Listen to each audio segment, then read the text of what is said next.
ദൈവനാമത്തിന് മഹത്വമുണ്ടായിരിക്കട്ടെ. വലിയ നോമ്പിൻ്റെ 8-ാമത്തെ ദിവസം, വലിയ നോമ്പിലെ 2-ാമത്തെ ഞായർ, നമ്മെ തന്നെ ഒന്നുകൂടി ദൈവസന്നിധിയിൽ സമർപ്പിക്കേണ്ടുന്നതായ ദിനം. കാൽവറിയിലേക്കുള്ളതായ നമ്മുടെ യാത്രയുടെ 8-ാമത്തെ ചവിട്ടുപടിയും നാം ചവിട്ടിക്കഴിഞ്ഞു. ഇന്ന് ദൈവസന്നിധിയിൽ നമ്മെ തന്നെ സമർപ്പിക്കേണ്ടതായ ദിനമാണ്. ഇന്നത്തെ അല്പസമയത്തെ ചിന്തയ്ക്കും ധ്യാനത്തിനുമായി തിരഞ്ഞെടുത്ത വേദഭാഗം ഇന്നത്തെ എവൻഗേലിയോൻ ഭാഗമാണ്. വിശുദ്ധ മർക്കോസ് എഴുതിയ സുവിശേഷം 1-ാം അധ്യായം 40 മുതൽ 45 വരെയുള്ളതായ വാക്യങ്ങൾ. Gospel according to Saint Mark, chapter 1, verse 40 through 45. ഈ വേദഭാഗത്ത് യേശു കർത്താവിൻ്റെ അടുക്കൽ വന്നു നിന്നുകൊണ്ട് കുഷ്ഠരോഗി ചോദിക്കുകയാണ്, നിനക്ക് മനസ്സുണ്ടെങ്കിൽ എന്നെ ശുദ്ധമാക്കാൻ കഴിയുമെന്ന്. യേശു കർത്താവിൻ്റെ പ്രതികരണവും അത്ഭുതകരമായ പ്രതികരണമാണ്.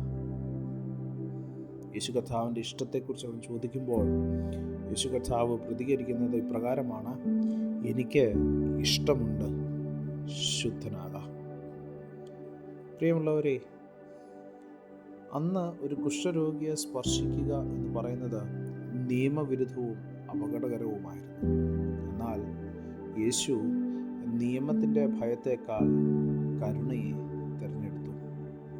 അശുദ്ധത യേശുവിനെ മലിനമാക്കിയില്ല, മറിച്ച് യേശുവിൻ്റെ സ്പർശനം അശുദ്ധനെ ശുദ്ധീകരിച്ചു.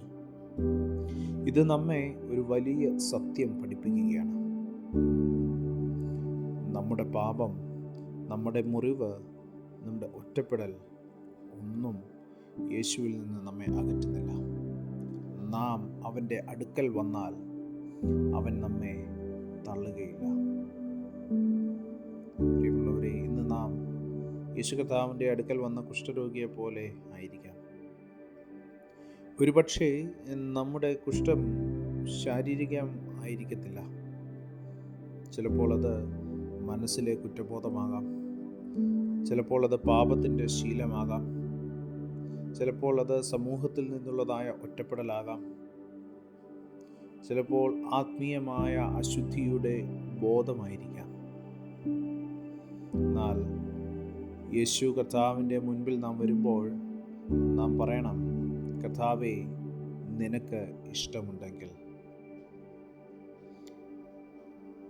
അതിന് ഉത്തരം അന്നും ഇന്നും എന്നും ഒന്ന് തന്നെയാണ്: എനിക്ക് ഇഷ്ടമുണ്ട്. ശുദ്ധീകരണം സംഭവിച്ച ശേഷം യേശു അവനെ തിരിച്ച് അയക്കുകയാണ്. പ്രിയമുള്ളവരെ, കൃപ അത് വെറും അനുഭവമായി തീരരുത്. കൃപ അത് സാക്ഷ്യമായി മാറണം. യേശുവിനെ കണ്ട ഒരാൾ മൗനമായി തുടരുവാൻ കഴിയുന്നതല്ല. ഈ വലിയ നോമ്പ് കാലത്ത് നമ്മോട് തന്നെ നമുക്ക് ചോദിക്കാം, ഞാൻ യേശുവിൻ്റെ അടുക്കൽ സത്യസന്ധമായി വരുന്നുണ്ടോ? അവൻ്റെ സ്പർശനം എൻ്റെ ജീവിതത്തെ മാറ്റിയിട്ടുണ്ടോ?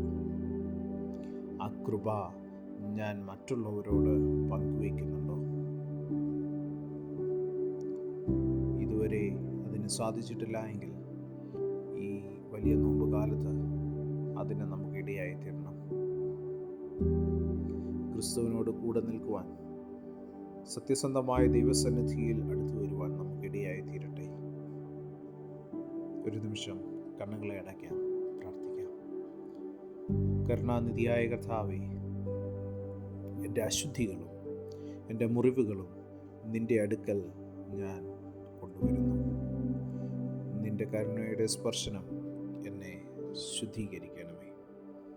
കൃപ അനുഭവിച്ച ഒരാളായി ഞാൻ നിൻ്റെ സ്നേഹത്തിൻ്റെ സാക്ഷിയായി തീരട്ടെ. യേശുവിൻ്റെ നാമത്തിൽ തന്നെ, ആമേൻ. സ്നേഹത്തോടെ, ജോയൽ അച്ഛൻ.